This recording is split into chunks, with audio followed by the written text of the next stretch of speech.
14분이 넘어가지고 제가 껐습니다. 자, 그래서 이제 게르젠 딸의 이 쿨하고 시크한 자살, 이른바 미학적인 자살, 이 하나가 있고요. 드바 사마우비스트바에서 두 개의 자살이잖아요. 두 번째 자살은 뭐냐면은 한 달 전에 페테르부르크 신문에 아주 짧은 몇 개의 아주 짧은 몇 줄로 기사 하나를 전달했단 말이에요. 어떤 페테르부르크에서 일어난 어떤 자살에 대해서. 이거는 뭐냐면은 이게 6층인가 7층짜리 건물인데 거기 4층에 사는 어떤 사람이 여자였는데요. 아드나 비엔나 말라다야시 부실까. 여긴 되게 가난한 아가씨예요. 슈베야. 이건 이제 재봉사인데 그러니까 뭐 아주 기술이 있는 그런 재봉사일 거였을 것 같진 않고 그냥 이렇게 삭바느질 같은 거를 먹고 사는 그거 말고는 아마 하는 일이 없는 그런 아가씨가 아니었나 싶은데 이 아가씨가 창문에서 몸을 던져서 자살을 한 거예요. 근데 이제 여기 뒤에 보면은 이게 지금 아카데미판 도스옙스키 전집인데 이거에 되게 좋은 점은 뭐냐면은 주석이 엄청나게 좋거든요. 그러니까 뒤에 그 전공자 선생님들이 다 들러붙어가지고 하나씩 맡아가지고 거의 논문 수준의 그 창작 과정부터 해가지고 이제 작품에 대한 그 주석을 아주 꼼꼼하게 달아주는데 여기도 이제 주석이 달려 있는데 이 아가씨예요. 나이도 이제 젊은데 모스크바에서 상경했더라고. 이름도 나와 있어요. 마리아 바리소브나. 이건 또 누가 찾았는지. 그러니까 그때 막 신문을 열심히 뒤져가지고 찾았겠죠. 자, 그래서 이제 이 아가씨가 뭐 때문에 죽었냐면 빠땀슈도 니까그 니마글라 프리스까지 세베 들려 프라피타니아 라보드 먹고 살 일이 없어가지고 네 진짜 입에 풀칠할 일거리를 찾아야 되는데 그거를 이제 찾는데 실패해가지고요 창문으로 뛰어내렸어요.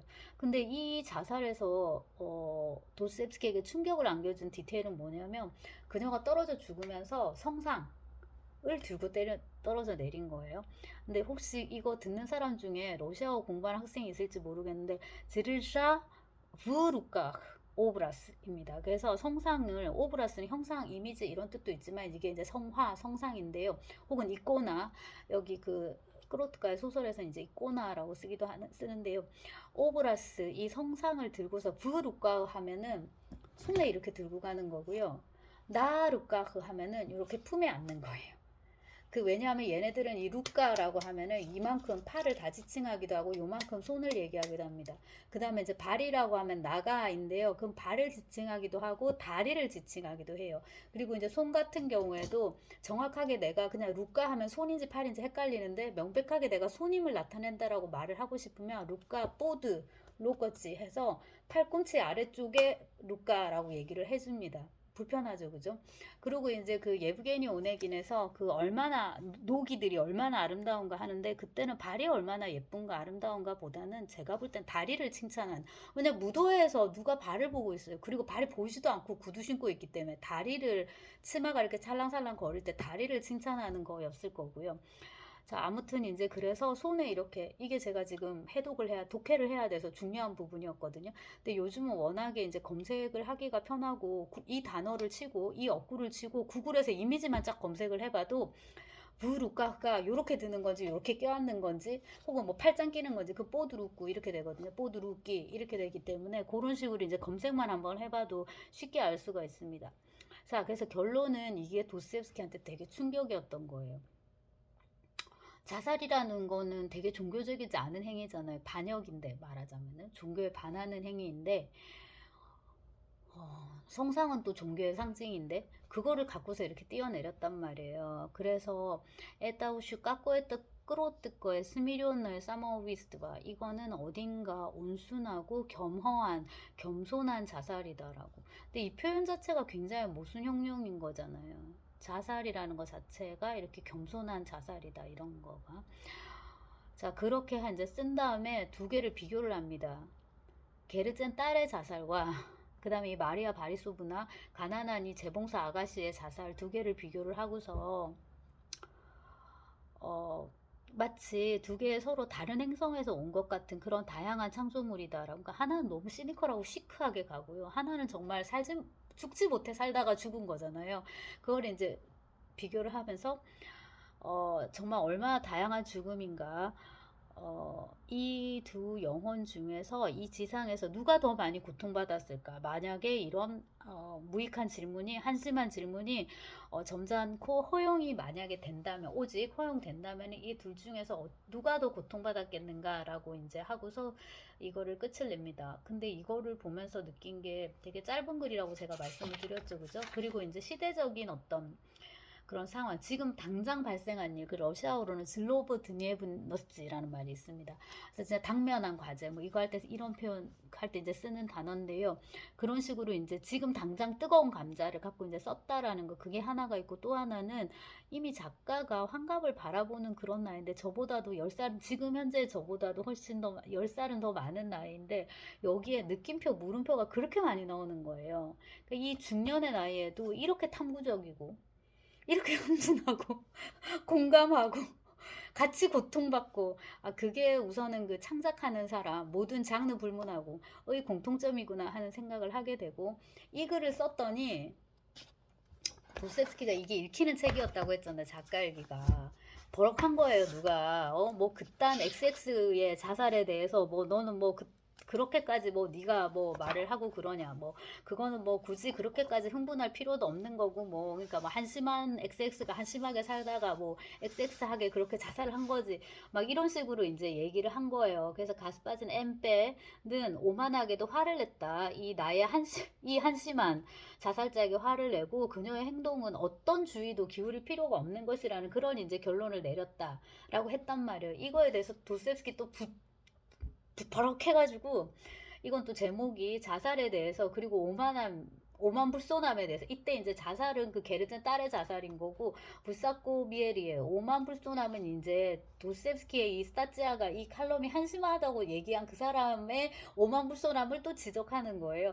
근데 뭐 이것도 그럼 내가 그냥 참지 뭐 이러지 않고, 또 상대방이 뭐라고 찌르니까 그래 내가 또 날려주지 해갖고 지금 한 번 더 쓴 거란 말이에요. 그러면서 그 아이가 이제 그렇게 알고 보니까 나이가 17세였다 이렇게 하면서, 그 아이가 그렇게 죽었는데 그 아이가 정말로 그게 무슨 아무런 인생에 무슨 고통이나 뭐도 없이 그렇게 죽었겠느냐는 거죠. 그리고 이제 내가 만약에 자살에 실패하면은 다들 샴페인 들고 와서 나를 축하해 주라라고 한 거가 오로지 거기에 시니즘만, 그러니까 냉소질만 들어있는 게 아니지 않느냐라는 거죠. 이런 식의 어떤 수사법에는 그 아이 나름의 어떤 그러니까 그 아이 나름의 비애, 그런 것들이 이제 들어 있었을 것이다라고 이제 얘기를 하는 거죠. 도대체 누구에 대한 분노였을까? 아무도 그녀를 모욕하지 않았고, 그녀는 뭐 하나 필요한 것도 없어. 그러니까 공공한 것도 없었는데도 그녀는 죽었고, 아무리 봐도 이거는 어떤 마땅한 이유 없이 죽었다 하지만, 바로 이 유서를 보면은 그녀가 뭐 어떻게 이렇게 했는지가 보이고, 그 다음에 그녀의 인생이 어떠저러한 수사법적인 그런 것보다도 그녀의 삶이 훨씬 더 순수했다는 거, 이런 게 이제 보인다는 거죠. 그러니까 이제 무덤덤한 권태 때문에 죽은 게 아니라, 뭔가 그녀 나름의 고통스러운 어떤 그런 마음의 정조, 고통스러운 어떤 마음의 상태, 그 다음에 절망, 그런 게 삶의 최후의 순간에 있었을 것이다. 그러니까 도스토옙스키가 썼겠죠. 이거에 대해서 그렇게 흥분하고. 그리고 이제 이 얘기를 써보고 싶었던 것 같아요. 이제 이런 식의 어떤 오만한 자살, 도도하고 오만하고 시크하고 지적인 자살과, 그 다음에 이제 성상을 들고서 휙 뛰어내리는 그런 겸허하고, 아까 뭐라 그랬죠? 온순한 자살. 두 개를 한번 결합해가지고 뭔가 내가 한번 써봤으면 좋겠다라고 이제 싶었나 봐요. 그래서 하나 씁니다. 쓰는데, 그게 이제 요게 이제 수록된 건데, 온순한 여자라고 이제 번역이 됐는데, 부제는 환상적인 이야기 이렇게 있습니다. 그래서 요는 뭐냐면은, 이 작가일기라는 게 이제 그런 식의 칼럼들을 이제 모은 이제 책들이다인데요. 아무래도 이제 천성이, 이게 작가가 소설가이다 보니까는 어떨 때는 소설을 써요. 그래서 이번 화에는 내가 소설을 실는다 이래가지고, 여기 22일, 이건 이제 1873년 그 메셰르스키 때 이제 그거란 말이에요. 거기에도 처음에 이제 할 때부터 칼럼만 실는 게 아니라, 이번 호에는 내가 이제 소설을 실는데 이러면서 이제 보복이라는 제목의 소설인데요. 저는 이걸 콩알로 번역을 하는 걸 좋아하거든요. 그래서 요거 길지 않아요. 한 13쪽 정도 되는 소설인데, 되게 옛날에 썼네요. 네. 이렇게 해서 그 콩알하고 이게 그 전에 쓴 악어라는 소설과 비교를 해가지고 이제 제가 논문을 쓴 적이 있더라고요. 근데 이제 아무튼 지금 작가일기를 중심으로 얘기를 하는 거니까 작가일기에 저런 이제 판타지 소설을 하나 실어요. 저게 이제 도스옙스키식 짧은 묵시록인데요. 콩알. 혹은 보보크인데 저게 되게 이제 환상적인 분위기. 내가 무덤에 놀러 갔는데 갑자기 무슨 소리가 들리는 것이다. 어떤 소리냐면요. 무덤 속에 들어있는 시신인데 그러니까 이 사람들은 죽었는데 아직 완전히 저 황천길로 떠나진 않은 거예요. 애매하게 죽은 사람인 거예요. 니삽셈 라즐러시프시 발음이 왜 이렇지? 그러니까 완전히 와해되진 않은, 완전히 썩지는 않은 그런 인물들이 막 시끄럽게 떠드는 소리를 듣게 돼요. 그거에 대한 이제 기록인데 거기서도 도스옙스키는 확실히 톨스토이도 그렇지만 한번 썰을 풀기 시작하면 인간들이 막 계속 불어나거든요. 얘도 나오고 쟤도 나오고 그럼 또 얘가 얘기를 하잖아요. 그럼 자기 혼자 있지 않고 또 누구를 만나고 막 이렇게 되니까 엄청 또 얘기가 길어지는데 그래도 이제 짧게 환상적인 분위기로 딱 쓰고 내가 하고 재채기를 하는 바람에 목소리는 다 사라졌다. 이렇게 하고 이제 끝이 난단 말이에요. 이 콩알 이게 이제 일본 소설이고요. 그 다음에 이제 지금 좀 어떻게 좀 해보려고 하는 이제 이 소설이 온순한 여자. 아까 그 말씀드린 성상 들고 떨어진 그 자살 있잖아요. 그거. 그래서 이제 이 온순한 여자. 요게 이제 실렸는데 요거 이건 좀 길어요. 그래서 이제 전당포 주인이 나오고 이 사람은 41살인가 이런데 이 사람이 이제 16살짜리 소녀를 데리고 와서 이제 결혼해서 사는데 남편이 너무 이제 거칠게 대하는 거죠, 아내를. 그래가지고 이제 결국에는 둘이 사이가 되게 안 좋고 애가 막 아프고 이러다가 또 중간에 불륜 스토리가 또 하나 살짝 개입이 되고 화해를 하게 되는데 화해한 거의 그 직후에 이 아이가 그렇게 이제 죽는 거예요. 이게 떨어져 죽는데 이제 이렇게 성상을 딱 들고 이렇게 떨어지는 그 이미지가 도스옙스키한테 얼마나 강렬한 인상을 느꼈는, 얼마나 강렬한 인상을 주었는지를 알 수 있고, 이제 그거에 이렇게 감화되고, 그 다음에 그거를 칼럼으로 써내고 일단은 또 누구한테 욕을 들었는데 그 욕에 대해서도 또 답변을 하고 어마어마한 에너지죠. 그 다음에 이제 그거를 구조화하는 거죠, 소설적으로. 그래가지고 대단히 쓸만한 작품을 하나 또 만들고. 자, 그래서 이제 그게 온순한 여자. 그건 좀 길었고, 그 다음에 이제 뭐를 쓰게 되냐면은, 우스운 인간의 꿈이라는 또, 단편을 이제 쓰게 됩니다. 네.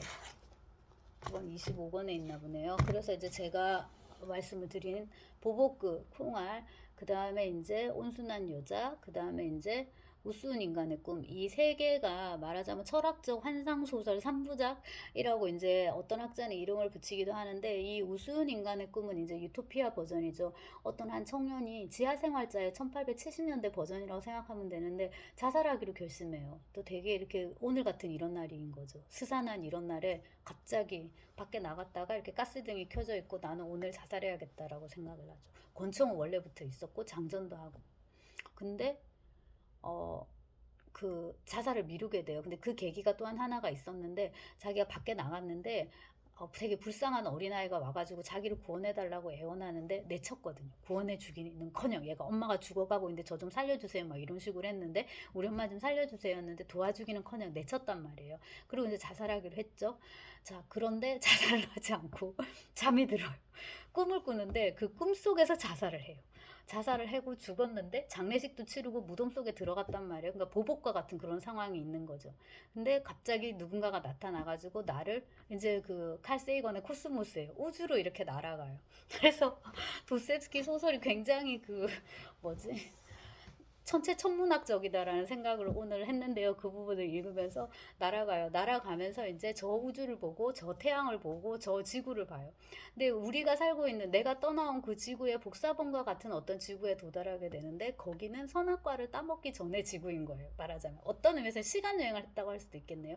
그리고 이제 거기서 낙원을 보게 되고 그 속에서 살게 되는데 이 나가 모든 사람을 다 타락시키는 거예요. 그래가지고 내가 잘못했으니까 나를 십자가에 못 박으시오 이러는데 다들 비웃어요.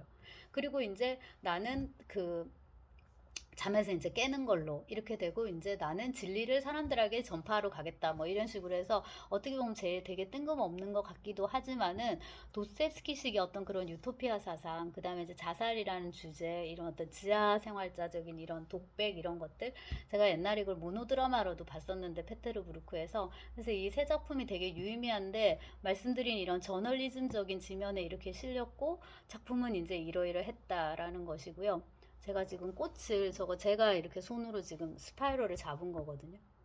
이게 손이 되게 아팠는데 그거 보여드리려고 들고 와서 원래는 보여드리려고 했는데 지금 시간이 없네요. 자, 나머지 소설은 다 다음에 찍겠습니다.